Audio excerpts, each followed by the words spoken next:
हाँ जी विद्यार्थियों, सारिਆਂ ਨੂੰ सत श्री अकाल ਤੇ ਤੁਹਾਡਾ ਸਾਰਿਆਂ ਦਾ ਸਵਾਗਤ ਹੈ ਆਪਣੀ ਜਮਾਤ ਦੇ ਵਿੱਚ।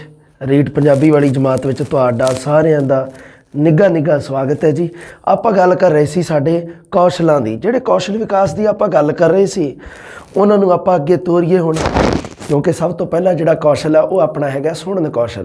सुनन कौशल की जो आप गल करांगे, देखो जी गल्लां विचारन वालियां कई हुंदियां अपने दिमाग दे विच चलदियां हुंदियां भी, क्योंकि एग्जामिनर का प्रश्न पुछण दा जिहड़ा तरीका है जेकर आपां नूं थोड़ा जिहा समझ दे विच आ जावे तो मैनूं लगदा भी सुनन कौशल दे विचों प्रश्न है जिहड़ा वो सही करना बड़ा सौखा हो जाता है। नहीं तो आपां नूं दिक्कत आउंदी रहिंदी है। सुनन कौशल दे विच पिछली वारी एग्जाम दे विचों प्रश्न आए सी तो बहुत सारे विद्यार्थियों ने, अक्सर विद्यार्थी कन्फ्यूज होए, पता नहीं की कारण रहा होगा। चलो देखते हैं कुछ, क्योंकि कई बारी होंदा है भी आपां नूं बीमारी समझ दे विच नहीं आउंदी।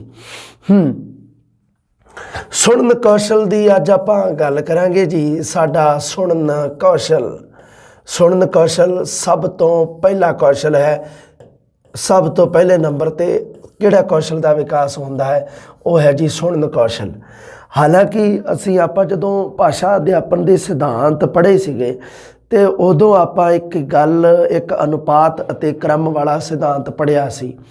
उहदे विच की सी कि इन्हां कौशलों नूं की करना है, एक सिद्धांत है जिहड़ा उहनूं एक इन्हां कौशलों नूं अनुपात अते क्रम के अनुसार आपां निर्धारित करना हुंदा है, क्योंकि इन्हां चार कौशलों नूं एक सार लैके चलना है। जदों आपां किसी भाषा का मुलांकण करते हाँ उदों की हुंदा है, इन्हां चारां कौशलों का ही तो मुलांकण हुंदा है। मुलांकण दे विच इन्हां चारां कौशलों का मुलांकण किया जाता है। संपूर्ण भाषा का विकास है जिहड़ा ओह इन्हां चारां कौशलों के उपर टिकिया होया है। सब तो पहला अपना हैगा सुनन कौशल। अज का जिहड़ा अपना टॉपिक है उसका नाम हैगा जी सुनन कौशल। हाँ, सुनना कई तरीक़ों नाल हुंदा। एक तो हुंदा सुन के अणसुना कर देना, भी किसी की गल नूं सुनिया इस कन विधि मतलब सुनिया तो दूसरे कन विधि कढ़ देना। एक हुंदा भी सुनना ठीक है, एक हुंदा भी सुन के थोड़ा जिहा रिएक्शन देना, एक हुंदा सुन के उस गल नूं समझना ਅਤੇ उस तो बाद अपनी प्रतिक्रिया देनी। इनू कहा जाता है सुनन कौशल। सुनन कौशल दे विच दो चीज़ां होणियां बड़ियां जरूरी है।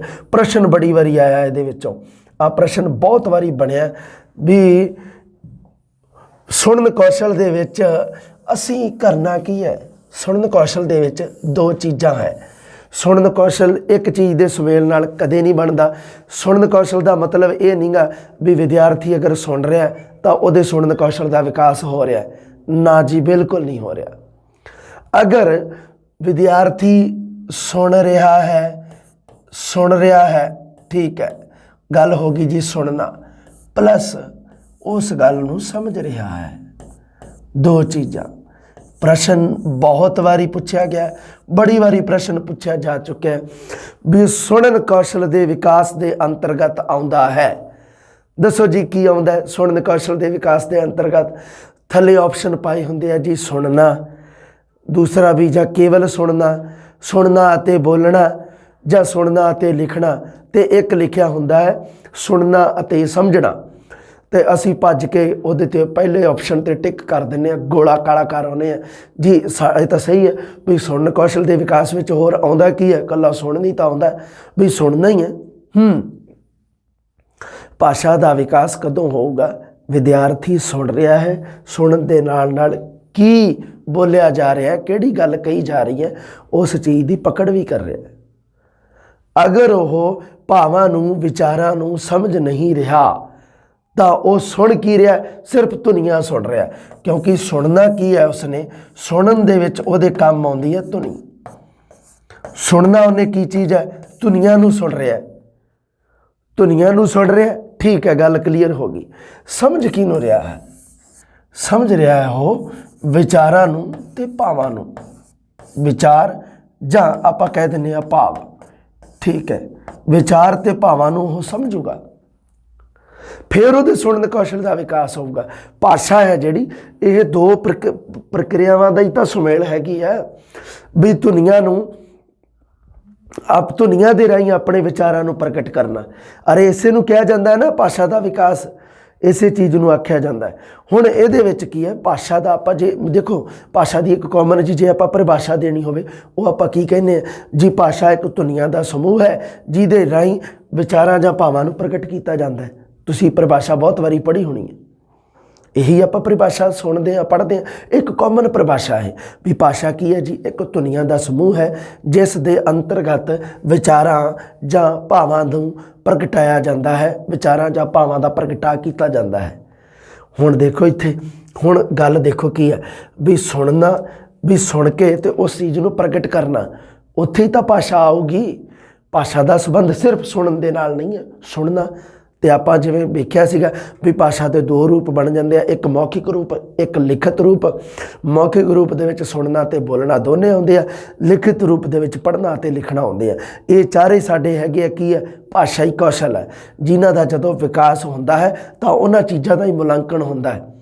ਉਹਨਾਂ ਕੌਸ਼ਲਾਂ ਦੇ ਆਧਾਰ ਤੇ ਹੀ ਤਾਂ, ਕੌਸ਼ਲਾਂ ਦਾ ਜਿੰਨਾ ਵਿਕਾਸ ਹੋਇਆ ਸਮਝ ਲਓ ਉਨੀ ਬੱਚੇ ਨੇ ਭਾਸ਼ਾ ਸਿੱਖੀ ਹੈ। ਕਾਮਨ ਜੀ ਗੱਲ ਹੈ। ਹੁਣ ਦੇਖੋ ਜੀ, ਹਾਂ, ਸੁਣਨਾ ਮਤਲਬ ਧੁਨੀਆਂ ਨੂੰ ਸੁਣਨਾ ਤੇ ਸਮਝਣਾ ਕਿਹੜੀ ਚੀਜ਼ ਨੂੰ ਹੈ, ਵਿਚਾਰਾਂ ਜਾਂ ਭਾਵਾਂ ਨੂੰ ਸੁਣਨਾ। ਸੋ ਇਹ ਵਿਚਾਰ ਜਾਂ ਭਾਵ ਉਹਨਾਂ ਨੂੰ ਸਮਝਣਾ, ਸੁਣ ਕੇ ਧੁਨੀਆਂ ਨੂੰ ਸੁਣ ਕੇ ਵਿਚਾਰਾਂ ਜਾਂ ਭਾਵਾਂ ਨੂੰ ਸਮਝਣਾ, ਇਹਦੇ ਵਿੱਚ ਪੂਰੇ ਤੇ ਇਹ ਪੂਰਾ ਡਾਇਗਰਾਮ ਆ ਜਿਹੜਾ ਇਹ ਸੁਣਨ ਕੌਸ਼ਲ ਦੇ ਵਿੱਚ ਆਉਂਦਾ ਹੈ। ਦੇਖ ਲਓ ਸੁਣਨ ਵਾਲੀ ਪ੍ਰਤੀਕਿਰਿਆ ਕਿੰਨੀ ਮਤਲਬ ਹੈਗੀ ਹੈ ਡੂੰਘੀ। ਆਪਾਂ ਸੋਚਦੇ ਹਾਂ ਵੀ ਸੁਣਨ ਕੌਸ਼ਲ ਦੇ ਵਿੱਚ ਹਾਂ ਜੀ ਠੀਕ ਹੈ ਸੁਣਨਾ ਹੈ ਜੀ, ਹਾਂ ਸੁਣੀ ਜਾਂਦੇ, ਪਰ ਹੋ ਸਕਦਾ ਵਿਦਿਆਰਥੀ ਕੇਵਲ ਧੁਨੀਆਂ ਨੂੰ ਸੁਣਦਾ ਹੋਵੇ, ਸੁਣ ਕੇ ਜੋ ਵਿਚਾਰ ਉਸ ਦੇ ਜਾ ਰਹੇ ਹੈ ਕੰਨਾਂ ਦੇ ਵਿੱਚ, ਕੀ ਉਹਨਾਂ ਨੂੰ ਆਪਣੇ ਦਿਮਾਗ ਜਾਂ ਭਾਵ ਮਨ ਰਾਹੀਂ ਕੀ ਉਸ ਦਾ ਸੰਬੰਧ ਹੈ ਕੋਈ ਵਿਚਾਰਾਂ ਦਾ, ਉਹਦੇ ਦਿਮਾਗ ਜਾਂ ਭਾਵ ਦੇ ਨਾਲ ਕੋਈ ਸੰਬੰਧ ਹੈਗਾ। ਜਿੰਨਾ ਚਿਰ ਸੰਬੰਧ ਨਹੀਂ ਬਣਦਾ ਉਹਨਾਂ ਚਿਰ ਸੁਣਨ ਕੌਸ਼ਲ ਦਾ ਵਿਕਾਸ ਨਹੀਂ ਹੋ ਰਿਹਾ। ਜਦੋਂ ਇਹ ਦੋਨੇ ਚੀਜ਼ਾਂ ਨਿਕਲ ਕੇ ਸਾਹਮਣੇ ਆ ਗਈਆਂ ਤੇ ਉਦੋਂ ਸਮਝੋ ਵੀ ਸੁਣਨ ਕੌਸ਼ਲ ਦਾ ਵਿਕਾਸ ਹੋ ਰਿਹਾ। ਸੁਣਨਾ ਪਲੱਸ ਸਮਝਣਾ ਦੋਨੋਂ ਨਾਲ ਨਾਲ ਚੱਲਣਗੇ। ਹਾਂਜੀ, ਆ ਜਾਓ ਜੀ ਸੁਣਨ ਕੌਸ਼ਲ ਦੀ ਸਿੱਖਿਆ ਵਿੱਚ ਸਿੱਧੀ ਜੀ ਗੱਲ ਆ, ਡਾਇਰੈਕਟ ਇਹਦੇ ਵਿੱਚ ਲਿਖਿਆ ਹੋਇਆ ਜੋ ਵੀ ਮੇਰੇ ਵੱਲੋਂ ਲਿਖਿਆ ਸਿੱਧਾ ਐਗਜ਼ਾਮ ਦੀ ਦ੍ਰਿਸ਼ਟੀ ਤੋਂ ਆ, ਡਾਇਰੈਕਟ ਇਹਦੇ ਵਿੱਚੋਂ ਪ੍ਰਸ਼ਨ ਮਿਲ ਜਾਣਗੇ ਜਿਵੇਂ ਪਿਛਲੀ ਵਾਰੀ ਤੁਹਾਨੂੰ ਡਾਇਰੈਕਟ ਮਿਲ ਗਏ ਸੀ। ਵਿਦਿਆਰਥੀਆਂ ਨੇ ਬਹੁਤ ਕਿਹਾ ਵੀ ਸਰ ਬਹੁਤ ਸ਼ਾਨਦਾਰ ਵਰਕ ਕੀਤਾ ਆਪਾਂ ਤੇ ਪ੍ਰਸ਼ਨ ਆ ਜਿਹੜੇ ਉਹ ਸਿੱਧੇ ਮਿਲ ਗਏ, ਕਿਉਂਕਿ ਮੈਂ ਡਾਇਰੈਕਟ ਐਗਜ਼ਾਮੀਨਰ ਦੀ ਦ੍ਰਿਸ਼ਟੀ ਤੋਂ ਸੋਚਦਾ ਹੁੰਦਾ। ਮੈਂ ਸੋਚਦਾ ਹੁੰਦਾ ਵੀ ਅਗਰ ਮੈਂ ਐਗਜ਼ਾਮੀਨਰ ਹੋਵਾਂ ਤਾਂ ਬੱਚਿਆਂ ਨੂੰ ਕਿਵੇਂ ਦਾ ਪ੍ਰਸ਼ਨ ਪੁੱਛੂੰਗਾ, ਤਾਂ ਮੈਂ ਉਸ ਦ੍ਰਿਸ਼ਟੀ ਤੋਂ ਸੋਚਦਾ ਹੁੰਦਾ। ਬਸ ਉਹਦੇ ਨਾਲ ਹੀ ਆਪਣੀ ਪਕੜ ਦੇ ਵਿੱਚ ਆਉਂਦਾ ਹੈ ਐਗਜ਼ਾਮੀਨਰ ਦਾ ਮਾਈਂਡ। ਹਾਂ, ਸੁਣਨ ਕੌਸ਼ਲ ਦਾ ਸ਼ਾਬਦਿਕ ਅਰਥ ਕੀ ਬਣਦਾ ਹੈ ਜੀ, ਇਕੱਲਾ ਸੁਣਨਾ ਨਹੀਂ ਹੈਗਾ, ਧੁਨੀਆਂ ਨੂੰ ਸੁਣਨਾ ਨਹੀਂ ਗਾ, ਧੁਨੀਆਂ ਨੂੰ ਸੁਣ ਕੇ ਵਿਚਾਰਾਂ ਜਾਂ ਭਾਵਾਂ ਨੂੰ ਸੁਣ ਕੇ ਸਮਝਣਾ। ਜਿੰਨਾ ਚਿਰ ਸਮਝਿਆ ਨਹੀਂ ਜਾਂਦਾ ਉਹਨਾਂ ਚਿਰ ਸੁਣਨ ਕੌਸ਼ਲ ਦਾ ਵਿਕਾਸ ਨਹੀਂ ਗਾ। ਹਾਂਜੀ, ਇਸ ਪ੍ਰਕਾਰ ਸੁਣਨ ਕੌਸ਼ਲ ਵਿੱਚ ਸੁਣਨਾ ਅਤੇ ਸਮਝਣਾ ਪਰਸਪਰ ਜੁੜੇ ਹੋਏ ਹਨ। ਸੁਣਨਾ ਅਤੇ ਸਮਝਣਾ ਇੱਕ ਦੂਜੇ ਦੇ ਨਾਲ ਜੁੜੇ ਹੋਏ ਹਨ, ਇਹਨਾਂ ਨੂੰ ਅਲੱਗ-ਅਲੱਗ ਨਹੀਂ ਕੀਤਾ ਜਾ ਸਕਦਾ। ਸੁਣਨ ਕੌਸ਼ਲ ਦੇ ਵਿੱਚ ਸੁਣਨਾ ਅਤੇ ਸਮਝਣਾ ਦੋਨੋਂ ਮਤਲਬ ਕੀ ਹੈ ਵੀ ਇੱਕ ਹੀ ਪ੍ਰਕਾਰ ਦੀ ਪ੍ਰਤੀਕਿਰਿਆ ਹੈ, ਇਹਨਾਂ ਨੂੰ ਅਲੱਗ-ਅਲੱਗ ਕਰਕੇ ਤੁਸੀਂ ਨਹੀਂ ਦੇਖ ਸਕਦੇ। ਗੱਲ ਨੂੰ ਯਾਦ ਰੱਖਿਓ ਇਸ ਚੀਜ਼ ਨੂੰ, ਸੁਣਨਾ ਤੇ ਸਮਝਣਾ ਪਰਸਪਰ ਜੁੜੇ ਹੋਏ ਹਨ। ਦੇਖੋ ਇਹਦੇ ਵਿੱਚ ਕੀ ਹੈ, ਧੁਨੀਆਂ ਸ਼ਬਦਾਂ ਵਿਚਾਰਾਂ ਅਤੇ ਭਾਵਾਂ ਨੂੰ ਕੰਨਾਂ ਨਾਲ ਸੁਣ ਕੇ ਗ੍ਰਹਿਣ ਕੀਤਾ ਜਾਂਦਾ ਹੈ। ਸਮਝਣ ਤੋਂ ਭਾਵ ਗ੍ਰਹਿਣ ਕਰਨਾ ਵੀ ਹੈ।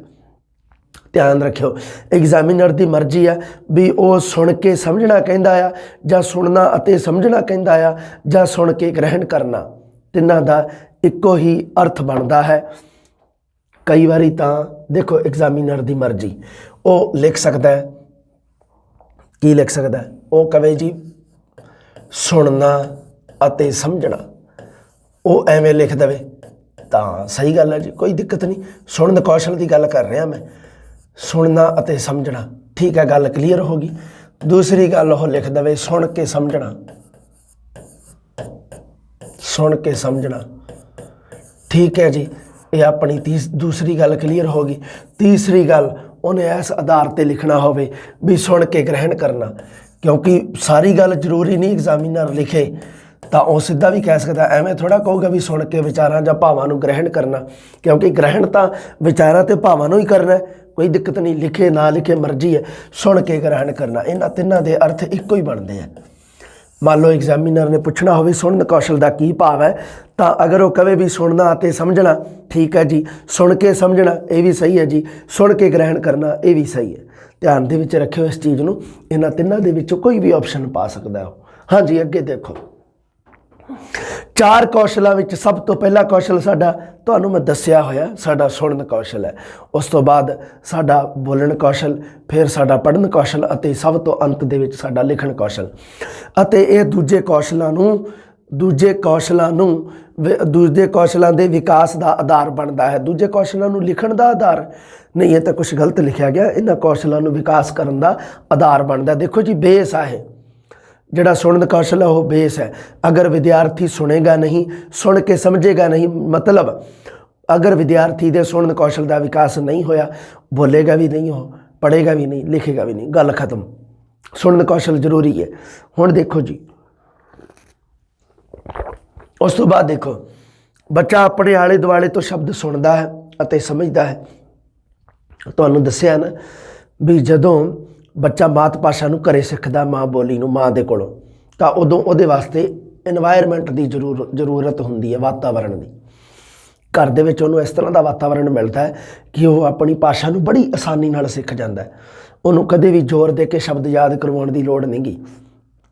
घर दे विच अपना वातावरण ही हुंदा, शब्दावली है जिहड़ी उसनूं वैसों कैच करदा जांदा है। उहदियां 2 चीज़ां उहदे कोले, एक तो हैगा अनुकरण करन दी सब तो प्रभावशाली शक्ति बच्चे कोल, अनुकरण करना, नकल करनी। दूसरा उहदे कोल की है, वातावरण। ये 2 चीज़ां मैं तुहानूं दस्सियां सी ना, 2 चीज़ां। वातावरण की गल देख लो, इत्थे भी आ गई। आले दुआले तो शब्द, आले दुआले का मतलब ही वातावरण हुंदा है, आला दुआला। अते समझदा है, फिर उन्होंने बोलना सीखता है। देखो जी, बच्चे नूं अगर बोलना सिखाउणा तुसीं तां सुन के समझना, सुनन कौशल का विकास होना बहुत जरूरी है। जिन्ना चिर बच्चा सुन के गल नूं समझदा नहीं है, सुन के समझिया नहीं, प्रतिक्रिया नहीं देगा, रिएक्शन नहीं देगा, क्योंकि पता ही नहीं उन्होंने रिएक्शन देगा किस चीज़ का। हाँ जी, हुण अगे देखते हैं, बच्चे के भाषा विकास में सुनना ते समझना पहला आउंदे हन, ते भाषा उस तो बाद विच आउंदी है। ध्यान रखियो, भाषा है जिहड़ी बच्चे के विकास में, भाषा उहदे बोलण कौशल दे नाल संबंधित आ। आपां नूं उन्ना चिर पता नहीं लगना भी बच्चे ने, देखो अगर पता लवाउणा होवे, छोटा बच्चा मान लो, आपां नूं किवें पता लगूगा भी ये बच्चा भाषा सीख रहा है? उहदे बोलण दे नाल, क्योंकि बोलण कौशल तो ही तो पता लगू भी इन्हें भाषा सीखी है कि नहीं। हाँ, मान लो भी बच्चा सुन रहा गल नूं, बहुत समझ रहा जी, बड़ा समझ आ रही है, पर बोल ही नहीं रहा, प्रतिक्रिया नहीं दे रहा, तो भाषा का विकास नहीं होगा। इस करके ध्यान रखियो, शब्द बहुत इंपोर्टेंट है। बच्चे के भाषा विकास दे विच सब तो पहला किहड़ी चीज़ आउंदी है? वो आउंदी है सुनना ते समझना। हो सकता इहदा नाम सुनन कौशल भी लिख देवे जां सुनना ते समझना लिख देवे, क्योंकि सुनन कौशल का मतलब ही यही है, सुनना ते समझना। मर्जी है एग्जामिनर की, प्रश्न इंपोर्टेंट बनता इत्थे। बनाऊँगा मैं जदों प्रैक्टिस सैट तैयार करूँगा, जदों तुहाडा टैसट लिया करूँगा ना, उदों बनाऊँगा। एक बार थ्योरी क्लीयर कर देवां सारी, फिर लाइव ही आया करूँगा। जिहड़ा भी मतलब टैसट लिया करूँगा तुहाडा, ओदी ओनू डिस्क्राइब करन लाइव आया करूँगा तुहाडे नाल, सीधा फेस टू फेस। हाँ जी, प्रभावशाली सुनन दीयां शर्तां देखो जी, एक हुंदा सुनना, एक हुंदा प्रभावशाली सुनना। सुनन कौशल दे विच किहड़ा आउंदा है? प्रभावशाली सुनना। सुनी तो आपां बहुत कुछ जाने, पर प्रभावशाली सुनना, सुनना किहड़ा है? प्रभावशाली। सुनन दा किहड़ा रूप है? प्रभावशाली रूप। प्रभावशाली सुनना की हुंदा देख लो, सुनो। कहंदा जी कुछ भी सुनिया जाए उसनूं पूरी तरह समझिया जाए, समझण तो बिना सुनना व्यर्थ है। उसनूं पूरी तरह समझना, इसी नूं तो कहा जाता प्रभावशाली सुनना। हाँ जी, अध्यापक बच्चे लिए एक आदर्श नमूना हुंदा है, इस कारण अध्यापक भाषा की शुद्ध ते सही वरतों करे। प्रभावशाली सुनन दियां ये देखो जी कुछ शर्तां, कुछ कंडीशन होनियां चाहिदियां। एक तो पहली की है भी बच्चा जो भी सुने उसनूं पूरे तरीके नाल समझे, पहली शर्त। दूसरी शर्त, अध्यापक एक इस तरह का अपने आप नूं इस प्रकार मॉडल रूप दे विच पेश करे कि अध्यापक भाषा की शुद्ध अते सही वरतों करे, क्योंकि अध्यापक बोलूगा तो विद्यार्थी सुनूगा। हुण अगे देखो, ਬੱਚੇ ਦੇ ਸੁਣਨ ਯੰਤਰ ਜਿਹੜੇ ਕੰਨ ਉਹ ਬੇਨੁਕਸ ਹੋਣ, ਮਤਲਬ ਉਹਨਾਂ ਦੇ ਵਿੱਚ ਕੋਈ ਨੁਕਸ, ਕੋਈ ਸਮੱਸਿਆ ਨਹੀਂ ਹੋਣੀ ਚਾਹੀਦੀ। ਮਤਲਬ ਕੀ ਹੈ ਵੀ ਬੱਚੇ ਨੂੰ ਕੰਨਾਂ ਦਾ ਕੋਈ ਵਿਕਾਰ, ਕੰਨਾਂ ਦੀ ਕੋਈ ਬਿਮਾਰੀ ਨਹੀਂ ਹੋਣੀ ਚਾਹੀਦੀ। ਗੱਲ ਚੇਤੇ ਰੱਖਿਓ ਤੁਸੀਂ, 3 ਹੀ ਸ਼ਰਤਾਂ ਬਹੁਤ ਇੰਪੋਰਟੈਂਟ ਹੈ ਪ੍ਰਭਾਵਸ਼ਾਲੀ ਸੁਣਨ ਦੀਆਂ ਸ਼ਰਤਾਂ ਦੇ ਵਿੱਚ। ਸਭ ਤੋਂ ਪਹਿਲੀ ਸ਼ਰਤ ਵੀ ਜਿਹੜਾ ਸੁਣੀ ਜਾਵੇ ਗੱਲ ਉਹਨੂੰ ਪ੍ਰਭਾਵਸ਼ਾਲੀ ਤਰੀਕੇ ਨਾਲ ਸਮਝੀ ਜਾਵੇ। ਦੂਸਰੀ ਗੱਲ, ਅਧਿਆਪਕ ਭਾਸ਼ਾ ਦੀ ਸ਼ੁੱਧ ਅਤੇ ਸਹੀ ਵਰਤੋਂ ਕਰੇ, ਕਿਉਂਕਿ ਜਮਾਤ ਦੇ ਵਿੱਚ ਬੱਚੇ ਵਾਸਤੇ, ਬੱਚੇ ਦੀ ਆਦਤ ਹੈ ਇਮੀਟੇਸ਼ਨ ਕਰਨਾ, ਨਕਲ ਕਰਨੀ, ਅਨੁਕਰਨ ਕਰਨਾ, ਪਰ ਉਹਦੇ ਵਿੱਚ ਕੀ ਆ, ਅਧਿਆਪਕ ਨੂੰ ਆਪਣੇ ਆਪ ਨੂੰ ਇੱਕ ਵਧੀਆ ਮਾਡਲ ਦੇ ਤੌਰ ਤੇ ਪੇਸ਼ ਕਰਨਾ ਚਾਹੀਦਾ। ਵਧੀਆ ਮਾਡਲ ਦੇ ਤੌਰ ਤੇ ਪੇਸ਼ ਕਰਨ ਦਾ ਮਤਲਬ ਕੀ ਹੈ ਵੀ ਉਹ ਭਾਸ਼ਾ ਦੀ ਸਹੀ ਅਤੇ ਸ਼ੁੱਧ ਵਰਤੋਂ ਕਰੇ। ਹੁਣ ਅੱਗੇ ਦੇਖੋ ਜੀ, ਸੁਣਨ ਕੌਸ਼ਲ ਦਾ ਮਹੱਤਵ ਕੀ ਹੈ ਜੀ, ਇੰਪੋਰਟੈਂਸ ਕੀ ਹੈ ਸੁਣਨ ਕੌਸ਼ਲ ਦਾ ਮਹੱਤਵ। ਬੱਚਾ ਧੁਨੀਆਂ ਨੂੰ ਸੁਣਦਾ ਹੈ, ਇਹ ਧੁਨੀਆਂ ਉਸ ਦੇ ਭਾਸ਼ਾ ਗਿਆਨ ਲਈ ਆਧਾਰਸ਼ਿਲਾ ਬਣਦੀਆਂ ਹਨ, ਕਿਉਂਕਿ ਭਾਸ਼ਾ ਦਾ ਆਧਾਰ ਕੀ ਹੈ, ਧੁਨੀਆਂ ਹੀ ਤਾਂ ਹਨ, ਹੈ ਨਾ। ਤੇ ਮੰਨ ਲਓ ਧੁਨੀਆਂ ਦੇ ਰੂਪ 'ਚ ਹੀ ਬੱਚਾ ਸੁਣਦਾ, ਧੁਨੀਆਂ ਦੇ ਰੂਪ ਵਿੱਚ ਵਿਚਾਰਾਂ ਨੂੰ ਧੁਨੀਆਂ ਦੇ ਰੂਪ ਵਿੱਚ ਗ੍ਰਹਿਣ ਕਰਦਾ ਹੈ, ਭਾਵਾਂ ਨੂੰ, ਕਿਸੇ ਦੀ ਗੱਲ ਨੂੰ। ਤੇ ਹੁਣ ਮੰਨ ਲਓ ਵੀ ਹੁਣ ਇਹ ਆ ਜਿਹੜੀਆਂ ਇਹ ਧੁਨੀਆਂ ਨੂੰ ਜਦੋਂ ਉਹ ਬੱਚਾ ਸੁਣਦਾ ਤੇ ਇਹੀ ਤਾਂ ਉਸ ਦੇ ਭਾਸ਼ਾ ਗਿਆਨ ਦਾ ਆਧਾਰਸ਼ਿਲਾ ਬਣਦੀਆਂ, ਧੁਨੀਆਂ ਹੀ ਤਾਂ ਬਣਦੀਆਂ। ਇੱਕ ਮਹੱਤਵ। ਦੂਸਰਾ ਮਹੱਤਵ ਦੇਖੋ, ਬੱਚੇ ਦਾ ਭਾਸ਼ਾ ਗਿਆਨ ਇੱਕ ਸ਼ਬਦ ਤੋਂ ਆਰੰਭ ਹੁੰਦਾ ਹੈ ਜਿਸ ਨੂੰ ਉਹ ਸੁਣ ਕੇ ਪ੍ਰਗਟ ਕਰਦਾ ਹੈ। ਕਿਉਂਕਿ ਬੱਚੇ ਦਾ ਭਾਸ਼ਾ ਗਿਆਨ ਇੱਕ ਸ਼ਬਦ ਤੋਂ ਆਰੰਭ ਹੁੰਦਾ ਹੈ ਜਿਸ ਨੂੰ ਉਹ ਸੁਣ ਕੇ ਪ੍ਰਗਟ ਕਰਦਾ ਹੈ। ਪਹਿਲਾ ਸ਼ਬਦ ਜਦੋਂ ਬੱਚਾ ਬੋਲਦਾ ਹੈ ਉਹ ਕਦੋਂ ਬੋਲਦਾ ਹੈ, ਜਦੋਂ ਜਿੰਨਾ ਚਿਰ ਉਸ ਦੇ ਕੰਨਾਂ ਦਾ, ਜਿੰਨਾ ਚਿਰ ਉਸ ਦੇ ਸੁਣਨ ਕੌਸ਼ਲ ਦਾ ਵਿਕਾਸ ਨਹੀਂ ਹੁੰਦਾ ਉਹ ਇੱਕ ਸ਼ਬਦ ਨਹੀਂ ਬੋਲੂਗਾ, ਫਿਰ ਉਹਦੇ ਭਾਸ਼ਾ ਦਾ ਵਿਕਾਸ ਨਹੀਂ ਹੋਇਆ।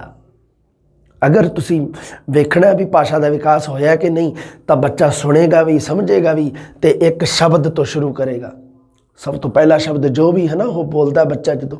ਹਾਂ, ਭਾਸ਼ਾ ਅਨੁਕਰਨ ਦੁਆਰਾ ਸਿੱਖੀ ਜਾਂਦੀ ਹੈ। ਬੱਚਾ ਨਵੇਂ ਸ਼ਬਦ ਸੁਣ ਕੇ ਆਪਣੇ ਸ਼ਬਦ ਭੰਡਾਰ ਵਿੱਚ ਵਾਧਾ ਕਰਦਾ ਹੈ। ਸੁਣਨ ਕੌਸ਼ਲ ਦਾ ਇੱਕ ਹੋਰ ਮਹੱਤਵ ਹੈ ਵੀ ਬੱਚਾ ਸੁਣੂਗਾ ਕਿਸੇ ਵੀ ਸ਼ਬਦ ਨੂੰ ਤੇ ਉਹਦੇ ਨਾਲ ਉਹਦੇ ਸ਼ਬਦ ਭੰਡਾਰ ਦੇ ਵਿੱਚ ਵਾਧਾ ਹੋਊਗਾ, ਸ਼ਬਦਾਵਲੀ ਵਿੱਚ ਵਾਧਾ ਹੋਊਗਾ। ਬੱਚਾ ਕਵਿਤਾ ਦਾ ਰਸ ਅਤੇ ਕਹਾਣੀ ਦਾ ਆਨੰਦ ਸੁਣ ਕੇ ਹੀ ਗ੍ਰਹਿਣ ਕਰਦਾ। ਬਹੁਤ ਇੰਪੋਰਟੈਂਟ ਪ੍ਰਸ਼ਨ ਬਣਦਾ ਇੱਥੇ ਵੀ ਬੱਚਾ ਕਵਿਤਾ ਅਤੇ ਕਹਾਣੀ ਦਾ ਜਿਹੜਾ ਰਸ ਜਾਂ ਆਨੰਦ ਹੈ ਕਿਵੇਂ ਗ੍ਰਹਿਣ ਕਰਦਾ ਹੈ। ਕਈ ਵਾਰੀ ਪੁੱਛ ਲੈਂਦਾ ਹੁੰਦਾ ਬੱਚਾ ਕਵਿਤਾ ਦਾ ਰਸ ਕਿਵੇਂ ਗ੍ਰਹਿਣ ਕਰਦਾ, ਕਈ ਵਾਰੀ ਪੁੱਛ ਲੈਂਦਾ ਹੁੰਦਾ ਬੱਚਾ ਕਹਾਣੀ ਦਾ ਆਨੰਦ ਕਿਵੇਂ ਗ੍ਰਹਿਣ ਕਰਦਾ ਹੈ, ਤਾਂ ਉੱਥੇ ਆਪਸ਼ਨ ਪਾ ਦਿੰਦਾ ਵੀ ਸੁਣ ਕੇ, ਬੋਲ ਕੇ, ਪੜ੍ਹ ਕੇ ਜਾਂ ਲਿਖ ਕੇ। ਤਾਂ ਫਿਰ ਉਹਦੇ ਨਾਲ ਕੀ ਹੋਊਗਾ ਜੀ, ਸੁਣ ਕੇ। ਸੁਣਨ ਕੌਸ਼ਲ ਸਿੱਖਿਆ ਵਿਧੀਆਂ ਦੀ ਕੁਸ਼ਲ ਪ੍ਰਯੋਗ ਵਿੱਚ ਸਹਾਇਕ ਹੁੰਦਾ ਹੈ। ਸੁਣਨ ਕੌਸ਼ਲ ਹੈ ਜਿਹੜਾ ਉਹ ਸਿੱਖਿਆ ਵਿਧੀਆਂ ਜਿਹੜੀਆਂ ਆਪਾਂ ਵਰਤਦੇ ਹਾਂ, ਸਿੱਖਣ ਵਿਧੀਆਂ ਜਿਹਨੂੰ ਆਪਾਂ ਕਹਿੰਦੇ ਨੇ, ਉਹਨਾਂ ਦੀ ਕੁਸ਼ਲ ਵਰਤੋਂ ਕਰਨੀ ਹੈ। ਅਗਰ ਉਹਨਾਂ ਦਾ ਪ੍ਰਭਾਵਸ਼ਾਲੀ ਪ੍ਰਯੋਗ ਕਰਨਾ ਹੈ, ਉਪਯੋਗ ਕਰਨਾ ਹੈ ਤਾਂ ਵਰਤੋਂ ਕਰਨੀ ਹੈ ਉਹਨਾਂ ਦੀ। ਉਹਦੇ ਨਾਲ ਕੀ ਹੋਊਗਾ, ਸਾਨੂੰ ਸੁਣਨ ਕੌਸ਼ਲ ਦੀ ਸਿੱਖਿਆ ਬਹੁਤ ਜ਼ਰੂਰੀ ਹੈ। ਸੁਣਨ ਕੌਸ਼ਲ ਹੈ ਜਿਹੜਾ ਉਹ ਬੜਾ ਜ਼ਰੂਰੀ ਹੈ ਜੀ। ਹਾਂ, ਅੱਗੇ ਆ ਗਈ ਜੀ, ਸੁਣਨ ਕੌਸ਼ਲ ਦੇ ਉਦੇਸ਼ ਕੀ ਹੈ, ਏਮ ਕੀ ਹੈ ਸੁਣਨ ਕੌਸ਼ਲ ਦੇ। ਵਿਦਿਆਰਥੀ ਦਾ ਸੁਣਨ ਕੌਸ਼ਲ ਦਾ ਵਿਕਾਸ ਕਿਉਂ ਕਰਨਾ ਹੈ, ਇਹਦੇ ਮਗਰ ਕੀ ਉਦੇਸ਼ ਛੁਪਿਆ ਹੋਇਆ, ਕੀ ਉਦੇਸ਼ ਛੁਪਿਆ ਹੋਇਆ। ਹਾਂ ਦੇਖੋ, ਸੁਣਨ ਕੌਸ਼ਲ ਦੀ ਸਿੱਖਿਆ ਵਿੱਚ ਬੱਚੇ ਦੀ ਸੁਣਨ ਦੀ ਕੁਦਰਤੀ ਯੋਗਤਾ ਨੂੰ ਵਿਕਾਸ ਵੱਲ ਮੋੜਿਆ ਜਾਂਦਾ ਹੈ। ਦੇਖੋ ਜੀ, ਸੁਣਨ ਦੀ ਯੋਗਤਾ ਜਿਹੜੀ ਉਹ ਪ੍ਰਮਾਤਮਾ ਨੇ ਸਾਨੂੰ ਕੁਦਰਤੀ ਦਿੱਤੀ ਹੈ, ਉਹਨੂੰ ਵਿਕਾਸ ਵੱਲ ਜੇ ਮੋੜ ਦੇਣਾ, ਉਹਦੇ ਨਾਲ ਕੀ ਹੋਊਗਾ ਜੀ, ਸਾਨੂੰ ਸੁਣਨ ਕੌਸ਼ਲ ਦੀ ਸਿੱਖਿਆ ਦਿੱਤੀ ਜਾਵੇਗੀ। ਬੱਚਾ ਆਪਣੇ ਕੰਨਾਂ ਦਾ ਕੁਸ਼ਲਤਾਪੂਰਵਕ ਉਪਯੋਗ ਕਰਨ ਦੇ ਯੋਗ ਬਣਦਾ ਹੈ। ਮੰਨ ਲਓ ਬੱਚੇ ਨੂੰ ਆਪਾਂ ਪ੍ਰਭਾਵਸ਼ਾਲੀ ਤਰੀਕੇ ਨਾਲ ਕੁਝ ਸੁਣਾ ਰਹੇ ਹਾਂ, ਉਹਦੇ ਨਾਲ ਕੀ ਹੋਊਗਾ, ਬੱਚਾ ਆਪਣੇ ਕੰਨਾਂ ਦੀ ਕੁਸ਼ਲ ਵਰਤੋਂ ਕਰਨੀ ਸਿੱਖੂਗਾ। ਹੁਣ ਦੇਖੋ ਜੀ ਅੱਗੇ ਉਦੇਸ਼ ਦੇ ਵਿੱਚ ਕੀ ਆ। ਹਾਂ, ਵਿਦਿਆਰਥੀ ਵਿੱਚ ਧਿਆਨਪੂਰਵਕ ਸੁਣਨ ਪ੍ਰਤੀ ਰੁਚੀ ਉਤਪੰਨ ਕਰਨਾ ਸੁਣਨ ਕੌਸ਼ਲ ਦਾ ਪਹਿਲਾ ਉਦੇਸ਼ ਹੈ। ਵੀ ਸੁਣਨ ਪ੍ਰਤੀ ਉਹ ਧਿਆਨਪੂਰਵਕ ਸੁਣੇ, ਵੀ ਸੁਣੇ ਵੀ ਗੱਲ ਨੂੰ ਤੇ ਧਿਆਨਪੂਰਵਕ ਵੀ ਸੁਣੇ, ਪ੍ਰਭਾਵਸ਼ਾਲੀ ਤਰੀਕੇ ਨਾਲ ਸੁਣੇ। ਆਪਾਂ ਸੁਣਨ ਕੌਸ਼ਲ ਦੀਆਂ ਸ਼ਰਤਾਂ ਦੇ ਵਿੱਚ ਇੱਕ ਸੀਗਾ ਨਾ, ਪਹਿਲੀ ਸ਼ਰਤ ਵੀ ਉਸ ਗੱਲ ਨੂੰ ਪ੍ਰਭਾਵਸ਼ਾਲੀ ਤਰੀਕੇ ਨਾਲ, ਸਹੀ ਤਰੀਕੇ ਨਾਲ, ਸ਼ੁੱਧ ਤਰੀਕੇ ਨਾਲ ਸਮਝਿਆ ਜਾਵੇ ਗੱਲ ਨੂੰ। ਉਹੀ ਗੱਲ ਇੱਥੇ ਆ ਗਈ।